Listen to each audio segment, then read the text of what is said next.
All right. All right. Welcome to Jets Rewind and JetsRewind.com. I'm Marty Shupak in Valley Cottage, New York. We're joined by Ralph Sharega, who's in Belmont, Mass. Ray Clifford will join us momentarily as he's from Marysville, Ohio. And of course, there's a shortage of airplane personnel, so we're trying to get him on the ground right now. Ralph, how are you doing? I'm doing great. I'm waiting for the next cold spell. I hear that in Buffalo tomorrow for the Patriots game, it's going to be colder than the Ice Bowl. Oh, it is? The wind Yeah, chill. people are trying to sell their tickets for like $30. Are you serious? Really? I'm serious. Yeah, it's going to be like -20 or something. Well, then there will be all Patriot fans there. They'll go. I'm telling you. I don't know. Yeah. Anyway, Ralph, while we're waiting for Ray, just couple of things.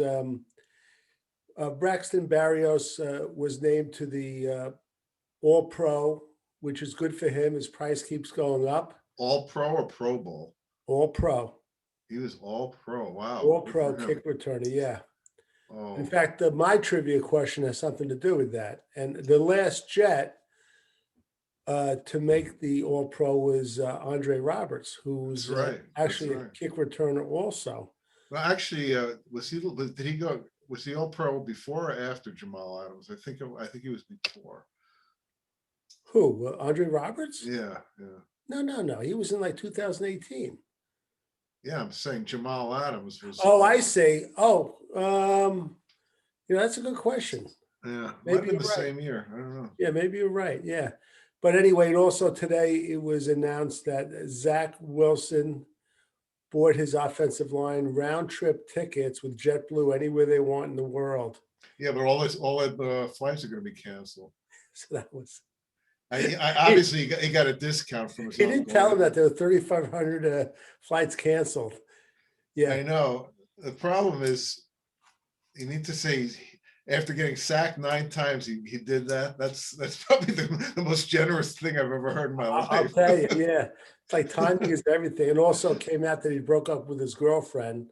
You're kidding? No, that's big news. It's been all over the New York. Oh my God! Not just Ralph. That stuff doesn't only start in the sports section. It reaches page 6 in the New York Post. I just saw pictures of them on the internet. That's probably why you saw it. You didn't read the caption. No, I don't read the caption. I was just looking at the picture of her. All right, let's get into it. As we're waiting for Ray, Ralph, I'd like you to. We're not going to do trivia, or are we going to wait for? We're going to wait for Ray for trivia, but I want to hear your synopsis of our quarterback Zach Wilson, the number 2 draft pick from BYU. So I'm going to let you go. Go ahead. Give me your. Well, as you know, I'm a big booster because I really wanted them to get him. He struggled at first. There's no question about it. He was dealt a lousy hand, but some of it was his own fault. I think for him, it was paralysis by overanalysis at first. He wasn't playing instinctive.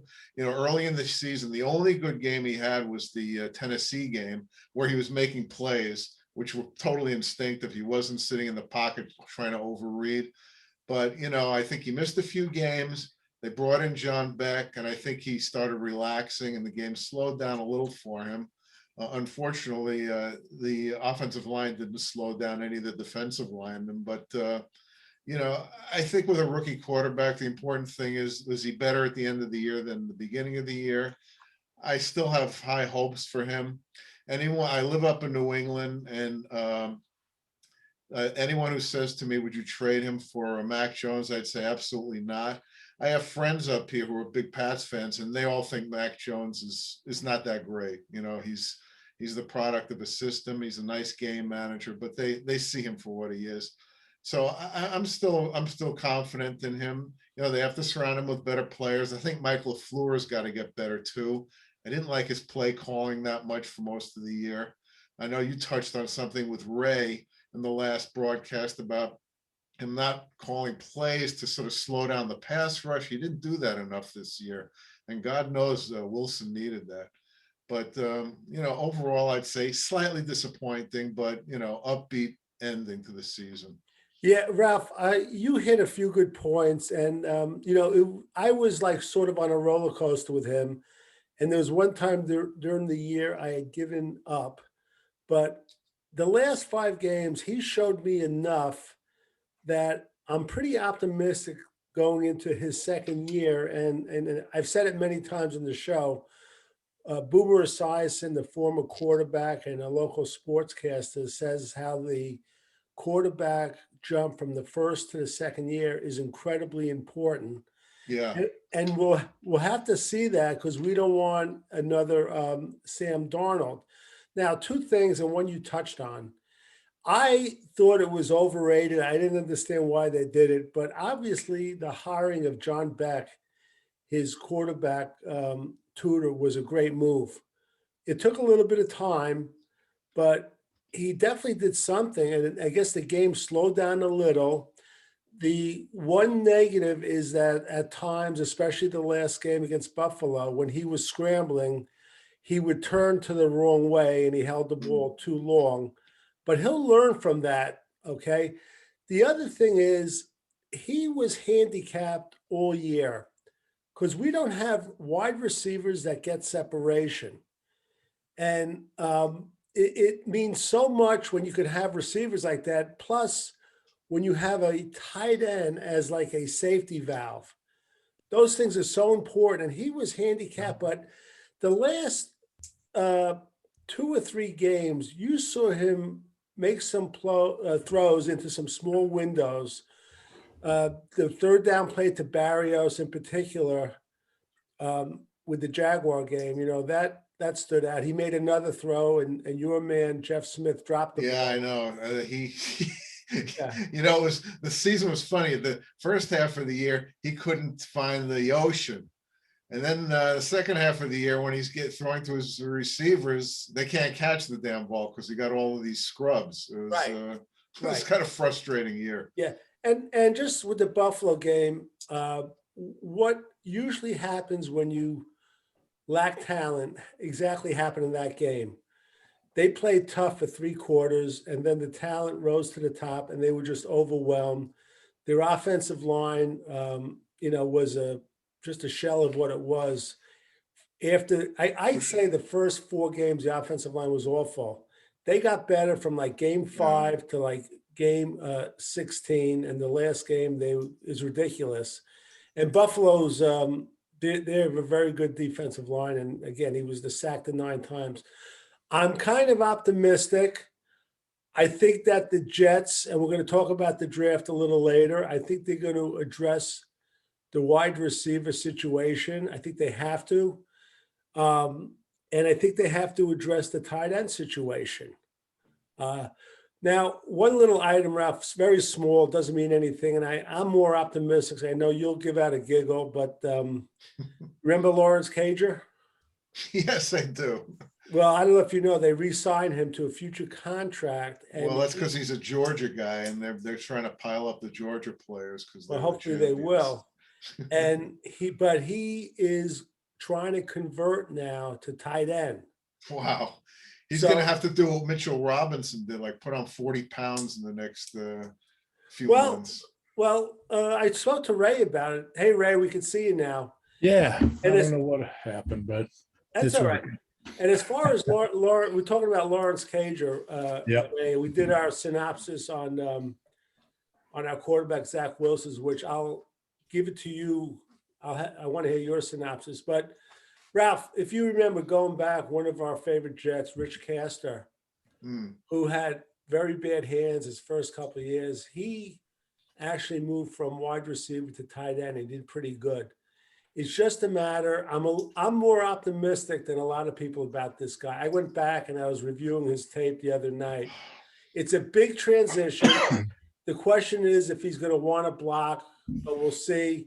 Ray doesn't think he has to put on a lot of weight. He's 220. I think he's got to get up to like 235 at least. His frame always seems so thin to It me. does. You're right. He's got to build up from the waist up, though.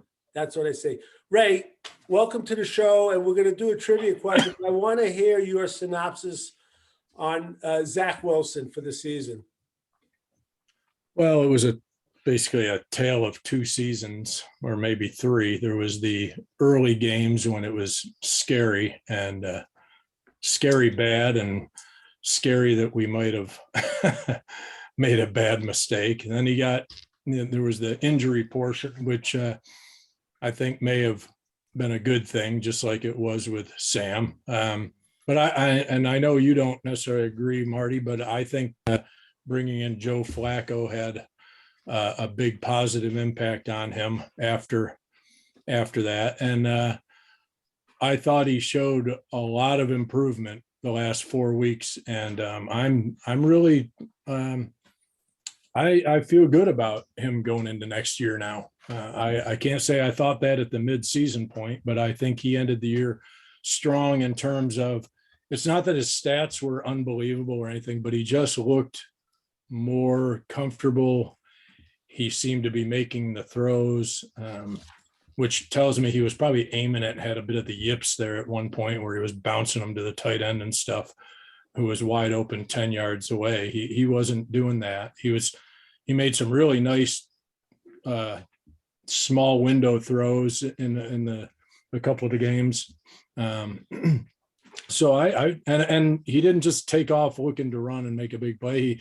He stayed in the pocket. He threw it away most of the time. I mean, he did all the stuff I was hoping he'd do earlier in the year. And I'm looking forward to see if he takes the next step, next year. I think I feel good about him. Okay, listen, I think we're all on the same page going into next year. The one thing I want to mention, Ray, is it turned out Joe Flacco was probably a good move. And there was a little bit of buzz because Robert Saleh said he wants Joe Flacco back next year. I do too. Which was a surprise. So we'll have to see how that works its way out. Ralph, let's get right to the trivia question. We're going to hold off on mine. I'll give mine midway and we'll give the answers right away. So why don't you give me a trivia question? Okay, this year will be the third year in the draft history for the Jets that they've had 4 picks in the first 2 rounds. Obviously, it was the year they had 4 in the first round. They didn't have a second round pick. And they also had 4 first and second. In 1984, they had 2 firsts and 2 seconds. I don't know if you guys can remember that far back, but can you name the 4 guys they picked? And I'll give you a hint, only one of them was productive, which is not surprising for the Jets. But with our usual draft. But wow. You'll remember 3 out of the 4. The 4th one. I'll probably yield to Ray again. He's much better historically on that. All right, here we go. There were a lot of up and downs this year, and as it turned out, Ralph and I thought the Jets were going to win 5.5+ games, and our wallets are thinner because of that. How did you do with the Charger bet, Marty? How many games did they win? I think 9. 9.5 was the. Oh, yeah. I'm not. This is why I don't like betting. I mean, yeah, you can lose. That's I can't stand it. It's not as fun when you lose. I think we're headed the wrong way, this country, with everything. Ralph, they just made it legal in New York. Every advertisement and every sports station is for gambling. It's unbelievable. And it's going to hurt. You're going to see. And I told Ray, we spoke about it for a second, and I think I might have mentioned to you that Baker Mayfield, he had his life threatened a couple of weeks ago. And that's going to be a norm now with all this betting, because people aren't going to be accountable for them making a bet and losing it. They're going to blame it on somebody else. And in football, it's always going to be the quarterback. I don't know, Mark. People have been gambling forever, and tons of them too. And everyone's had access to gambling before New York suddenly decided to make it legal. So I don't know. That's going to change. As far as Baker Mayfield, he'll probably still get more death threats because that's Baker Mayfield. I think they had to do with 4 picks a little bit too. Yeah. All right. Let's get it. All right, Ralph. Let's hear. You gave us a trivia question. Yeah. All right. From each of us, I want 2 players that were a big positive surprise and 2 players that were a negative disappointment. Let's just say positive, not big. There's not a whole lot of big positives with the Jets this year. Okay, so I'm going to start, okay? I know the most obvious one. I'm not going to mention him. I'm going to go a different direction. I really believe one of the brightest spots of the year is George Fan at left tackle. Mm, I you thought got this one. guy was just phenomenal. And the good part is, even though I believe he's 29, I think he has a lot of football left in him. Because if you look at his history, Western Kentucky, I think, was the school he went to. He didn't start playing football till he was a fifth-year redshirt senior, and that's when he started playing.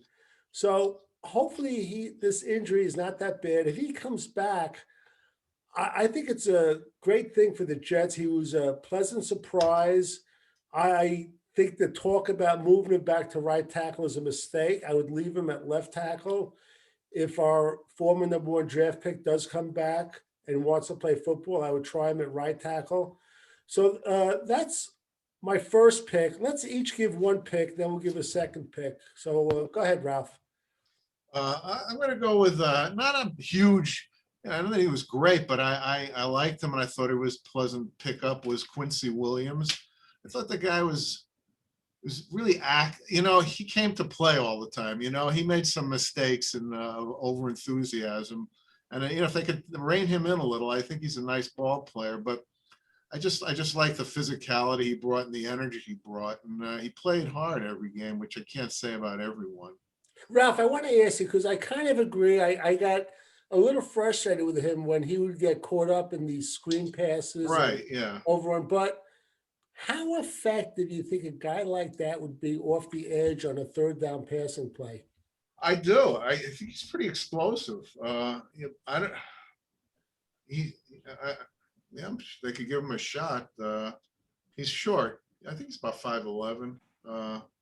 But He's so darn quick though. Because yeah, I mean, well, Ray's favorite play of the year was that play in Atlanta where he nailed the quarterback, and it was totally a horrible call. Oh. But you could see the explosiveness there. Yeah, he closed really quickly. He did.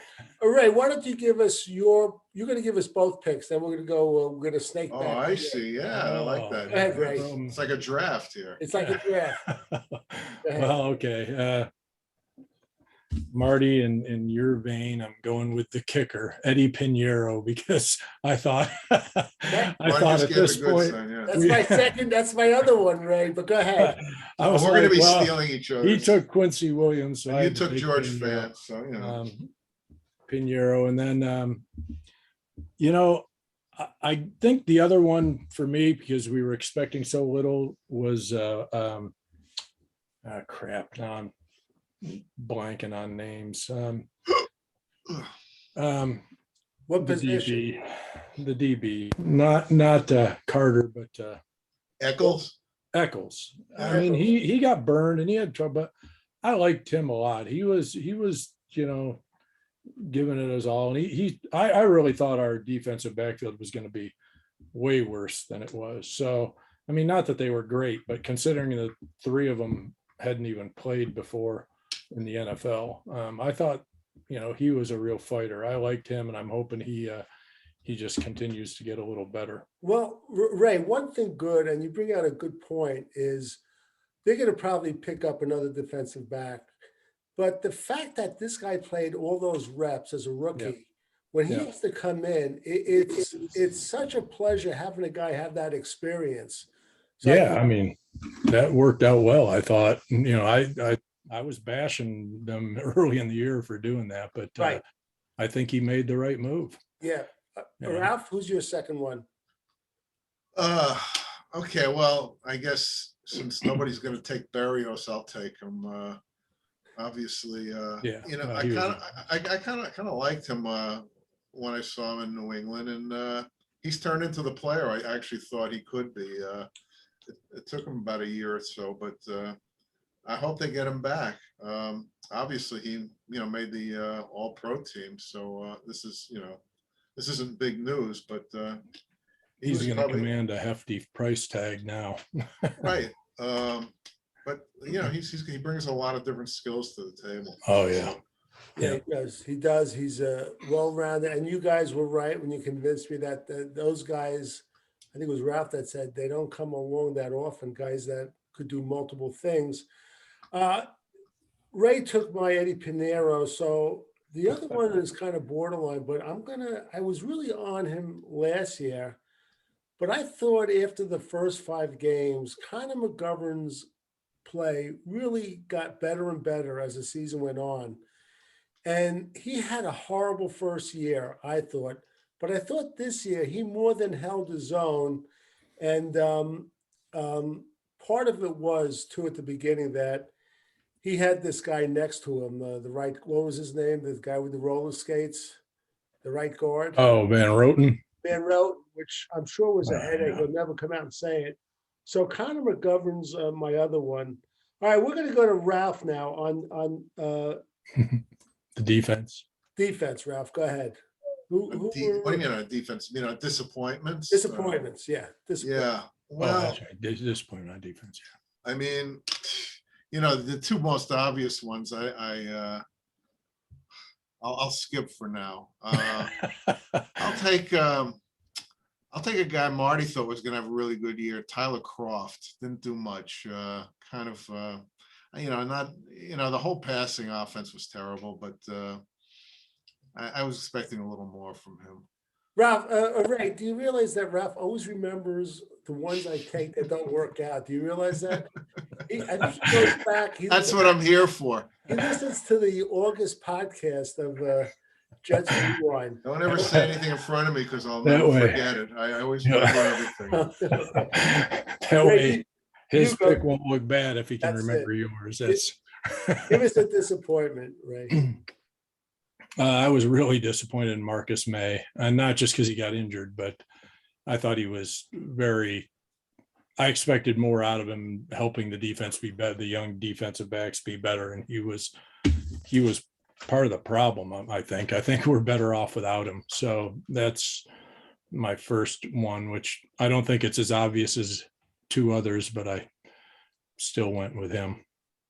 Okay, I'm going to give you 2 of them. The first one, it might surprise you, but I felt that even though he was playing hurt some of the time, and I just expected so much more from this guy this year. He had a few really good games at the beginning of the year, but I thought Quincy Williams was a bit of a disappointment. I really did. I have him on my list too. Yeah. Yeah, I think he should be a lot better. I think he has the ability. I know the first year he fought an ankle injury. This year it was shoulder, and kudos to him fighting to get back when the Jets were, you know, had such a losing record. But I really feel he has the ability to be a much bigger disruptor, and he should be. And, you know, it's funny, Ralph, because I started going back to, you know, last week, Ed Oliver had 1.5 sacks. And He hasn't had a great year. No, he hasn't. Statistically either. Yeah. yeah, he hasn't. But I was starting to say maybe we made a mistake, but you're right. But I really want Quincy Williams to, he doesn't have to become an Aaron Donald, but I expect a lot more from this guy. Yeah. My second one was so obvious, but I just got so sick. We went through that period in the middle of the season when these holes opened up, and our defense was just like Swiss cheese. It was unbelievable. And I could not stand this linebacker, Jared Davis. There's a lot more players we could talk about, but maybe because he was a number 1 draft pick, just like I guess Shaq Lawson was, but talk about a waste of talent. I don't know what this guy was doing half the time. The running backs was zigging, he was zagging. And I think he has some ability, but it just shows you have to have some sort of football IQ. And it's funny, Ralph made a statement last week when we were talking about draft picks and offensive linemen. Ralph said, you know, we have to find out what's between the guys' ears. It's so important. I mean, instead of just having some of these Wonderling tests, you know, maybe we should have some tests like, you know, how much do you love pro football, or give us the name of your favorite linebacker. This guy was just totally lost. I can't wait to get rid of him. Okay, Ralph, go ahead. Well, I guess somebody, you know, we have to mention the elephant in the room. Which one? I think there are 2. Well, yeah, I'll go with Becton because Okay. Because I just want to disagree with Marty about one thing. Marty from the start was worried about Becton, his weight and all that. I'm more concerned about between the ears with this guy. I don't think he's committed. I don't think he's tough. And you talk about George Fenn. I think if the Jets will use one of their first 4 picks for an offensive tackle, it's going to be very interesting next year. I don't think they're going to cut him. But I'll tell you something, even if he has a really good year next year, I wouldn't trust him. I would think twice about giving an extension. I think, Marty, you might not have gotten Croft right, but I think you got Becton right. The thing was, this guy signed a contract, and the New York Post and Daily News is like on the second page, it had a picture of him. He was wearing a gold chain around his neck he couldn't wait to go out and buy it. It just seems like these priorities are not where there should be. And then when I saw his father get off the couch, that ruined it for you before he even signed his contract. Yeah. So listen, I told Ray, I really hope I'm wrong. And this guy is God, yes. We all do. All pro for the next 10 years, but I don't care all pro, just a solid right tackle. He doesn't have to be an all pro. He just has to be able to, fill that one, do the job for a while. Yeah. Let me ask, we'll get a left tackle. We have enough picks. Before you give yours, let me ask you this, because we followed the preseason so close. Every day we saw reports that Carl Lawson was going around him like he was a stationary blocking dummy. Is that more on Becton or is it more on Lawson? I'll say it was on Becton, because even after Lawson went down, or whenever we played another team that had a good pass rusher, he was getting torched every preseason game too. So, I wouldn't. Why did he regress though after 1 year? It didn't make any sense to me. Well, like you said, if he's not committed, then he's. And we'll see. He tweeted out some cryptic thing about he'll be basically saying watch out now. You don't believe in me, but watch out next year. Sounds good. I agree with Ralph. If he spends all off season getting into top physical shape, I still don't trust him at this point. I wouldn't trust him to extend him any long term, but if he right. We'll see what he does. And as far as Williams, Marty, I think I wanted to see what Quinton Williams would look like with Carl Lawson next to him. I think that could have opened up the door for Williams to have a huge year, but with nothing on the end to really, have guys double team, and they double teamed Williams the whole time. So it's a fair point. As we're entering the fourth quarter, boy, this is really moving quick. All right, quickly, let's. I didn't give mine. Go ahead, Ray. The other elephant in the room, our brilliant receiver out of Baylor, who has done absolutely nothing since this year, especially, and last year was kind of a throwaway year. Talking about. But yes, Mims, he's been an utter disappointment. And I don't know if it's something where he just wants out, so he's just not given his all. But even when he's on the sideline after he comes off the field, he doesn't look like he's engaged in the game. He doesn't look like he's fighting for a ball when they are throwing it to him. I just think I'm not saying he's can't become a good player. I just don't think he'll become one with the Jets. I think he's checked out a long time ago. And Ray, you know what the horrible thing is we spoke about? If you look at his physical attributes, his speed and everything else, that's exactly the goddamn receiver we're looking for. Oh, yeah. Exactly what he could be. It's such a shame. Well, we'll have to go after one this year, I guess. But all right. So that's gotcha. All right, quickly. Ray, we'll start with you. I didn't mean to interrupt. That's all right. Clock is our enemy. What's your assessment of Robert Saleh? It was okay for a first year. I mean, he's got some growing to do as a coach, but he showed this, he showed some fire once in a while. I'd like to see a little more of that. But, I thought all in all, it wasn't a bad year. Early in the year, I was getting a little frustrated because he just seemed to have a blank look on his face, no matter what was going on in the game early in the year when they were struggling. But as the year went on, he looked like he was getting more involved in, kind of working the refs a little bit and getting a little upset at things and showing a little emotion. He looked more like the guy who was the defensive coordinator in San Fran than what he looked like early in the year. So I thought he had a okay year. Well, rookie coach, rookie defensive coordinator, rookie offensive coordinator. I mean, that's a lot to try and fix and, get all on the same page in one season. So I look for growth. Ralph, what's your assessment of him? Well, yeah, I think it's fair. He's a rookie, true. Just like the quarterback and anyone, it's a growing experience. The thing about him that was a little disappointing at times was I felt that his strength would be motivation more than X's and O's. He could get players fired up, but there were some games the Jets came out, they were so flat. And God, that Atlanta game in London, both teams had the same problems travel-wise, and the Jets came out sleepwalking. Atlanta was just pushing them all over the place.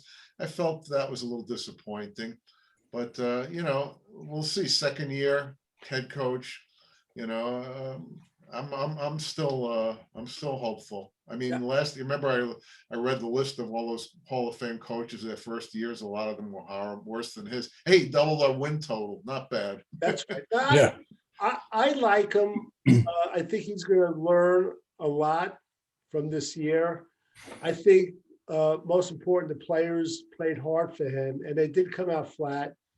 And as all Jet fans know, he's going to be one of the Senior Bowl coaches. I think it's February 5th, which I think is a huge opportunity. Yeah. And we're going to close this out with the trivia question, but quickly, do you guys want to quickly give a memory of Don Maynard at all? And Ralph, we'll start with you. Oh, quick memory. One thing, you looked at him, he was fast. You wouldn't think he was that fast. But of course, his most famous play was the long pass in the championship game. And I remember hearing him talk about how a couple of plays before he went to the huddle, he said to Namath, he goes, I have a long one if you need it. In those days, they'd go one-on-one with the same guy all day. And he was always going against George Atkinson, who used to torch. So he was obviously setting him up, which is really kind of cool. And how that pass ever got to him in that wind tunnel was unbelievable. I mean, I think 1 out of 10 times they complete that pass. It was amazing. Right? It's funny, but I have a lot of little memories of him, but the one that always pops up is when I watched the NFL films from the Super Bowl III, and he's on the sideline, and it's so not today's kind of talk. You dirty Colt, you dirty guy.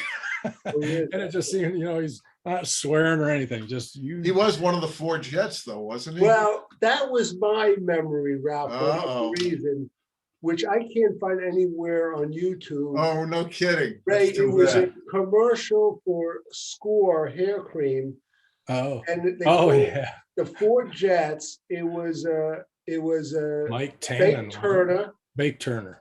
Who was the guy who was singing and playing the guitar, I believe. Brother Matt Snell, Country Don Maynard. And who was the 4th one, Ralph? I think it was Jim Turner? I'm not or Mr. Jim Turner. Yeah. Country Don Maynard, Brother Matt Snell. And then Matt Snell flipped the ball at the end. Remember that. Yeah. I remember the song. Hey man, I don't Well, what's funny, if you're a movie buff and there was a scene in a movie, and I don't know if they got it from that, but it was called Bang the Drum Slowly with Robert De Niro. And there's a scene where they do 3 guys, they do a talk show singing. And it was it's called The 4 Bears or something like that. Right. It just reminded me of it. It was a very, very good scene. All right, Ralph, back to this classic trivia that Ray's going to answer because I don't even have a guess, but go ahead. Ray's clueless. All I can think of is one name, and I'm not even sure if it's the right year. And by the way, Jets Rewind, I just throw it out, Ray. Throw it out. Mike Augustiniak. Mark Augustiniak. I think he was like a 7th round pick or something. No, I can't remember. I have no idea. Read the question and give us the answers, Ralph.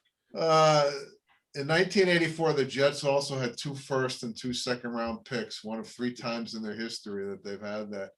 Who were the 4 players? Oh, first one was a safety from SMU by the name of Russell Carter. I remember him. Yeah. I The remember. second one was a guy I couldn't stand in college, but I don't know why they picked him. Ron Farrow, lineman remember him. from Arkansas. In the second round, they picked Jim Sweeney, which turned out okay. And then the fourth was a tight end by the name of Glenn Dennison from Miami, who did little or nothing. I remember him. I was. Oh, here's the fascinating thing about it. Sweeney and Dennison were picked one pick apart. You know who was picked in between them?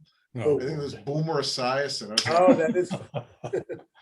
well, wasn't that the year after we drafted O'Brien? Yeah. So yeah, we already had our franchise quarterback. Right. Fortunately, yeah. he was in Miami, but that's beside the point. We didn't even talk about the Jets moving to London, which Ralph doesn't know about, which we'll go into in a I'm couple. not reading page 6. We can save that one for a while. Yeah, when we have our first draft show. So for Ray Clifford, Ralph Schrager, and Marty Shupak, this has been Jets Rewind. We'll be back on the air in about 2 weeks with our first draft show. Thank you for listening.